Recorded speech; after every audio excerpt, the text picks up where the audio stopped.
ये कांग्रेस हुकूमत इख्तिदार पर जो आई है ना, खाली झूठे वायदे कर कर इख्तिदार पर आई और हर तरीके से तेलंगाना आवाम के साथ धोखा किए और उसके साथ साथ माइनॉरिटीज़ के साथ। माइनॉरिटीज़ का जो डिक्लेरेशन है ना, वो इतना वायदे किए गए हैं कि कोई भी इसमें अमल नहीं किया गया। बजट हो, सप्लान हो, इमाम मौजन के लिए कोई, मैं समझता हूँ ऐसा डिपार्टमेंट नहीं रहा, ऐसे लोग नहीं रहे जिसके साथ झूठे वायदे नहीं किए गए। और इन लोगों के साथ तो वायदे किए गए मजहबी रहनुमाओं के साथ।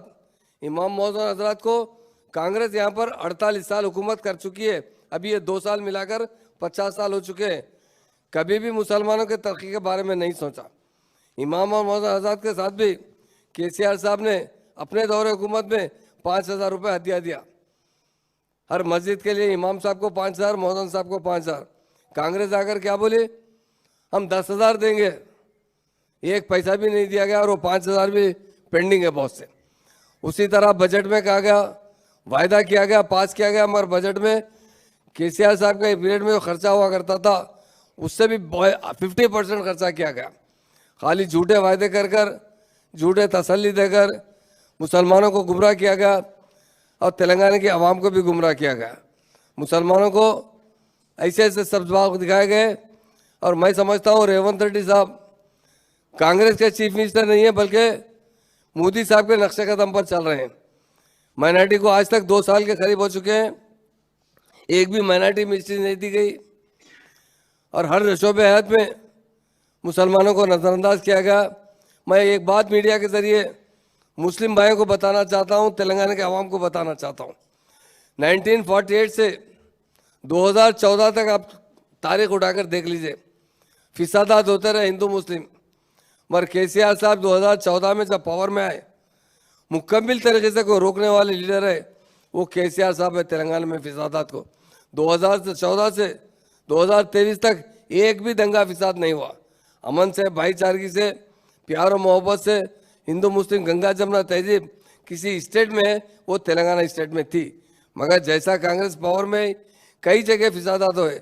जैनूर के अंदर काफ़ी मुसलमानों के दुकानों को जला गया, जबकि गौड़ तबका और मुसलमान तबका हमेशा, गौड़ तबका प्यार और मोहब्बत से रहते थे।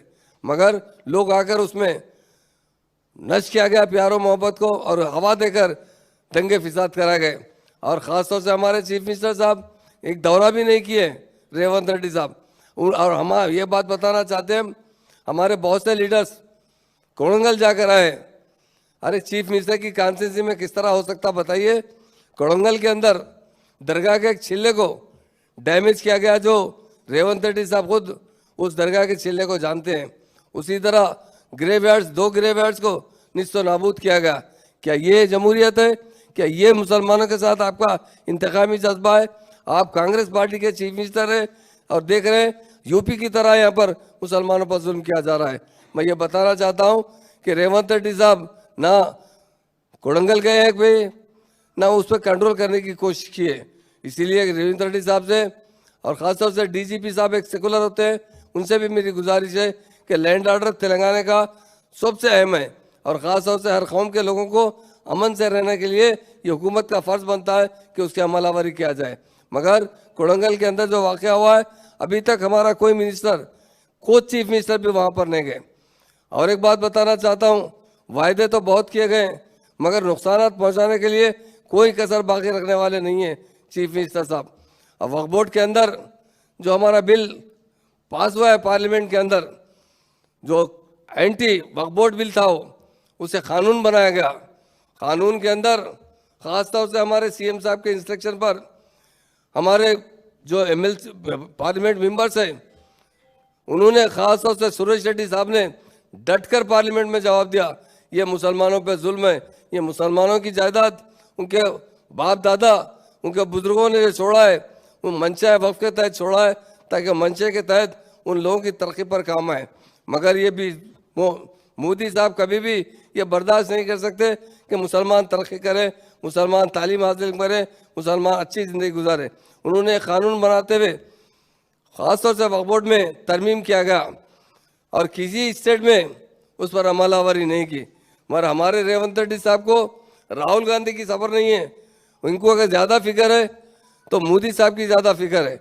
मोदी साहब ने कानून बनाया और सबसे पहले रेवंत रेड्डी साहब ने यहाँ पर इस तेलंगाना के अंदर खासतौर से वक्फ में जब तक का फैसला नहीं होगा, जब तक कोई वक्फ बोर्ड की मीटिंग नहीं होगी, जबकि वक्फ बोर्ड के जरिए वो जायदादों को जो लोग काबिज करवाना चाहते हैं उसे रोकने लिए काम करने के लिए वक्फ बोर्ड का सीईओ का होना बेहद ज़रूरी है।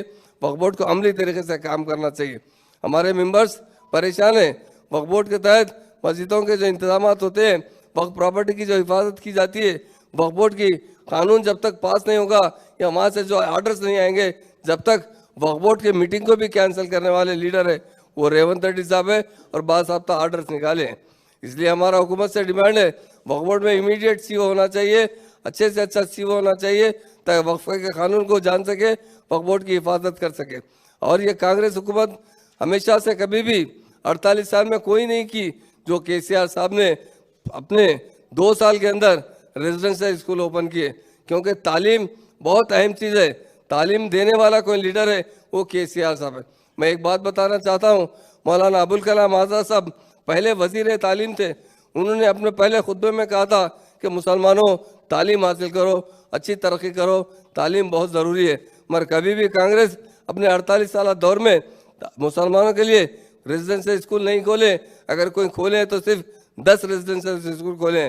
केसीआर साहब ने 204 रेजिडेंशियल स्कूल खोले और साथ ही साथ उसे अपग्रेड कर कर इंटरमीडिएट कॉलेज भी बनाए गए।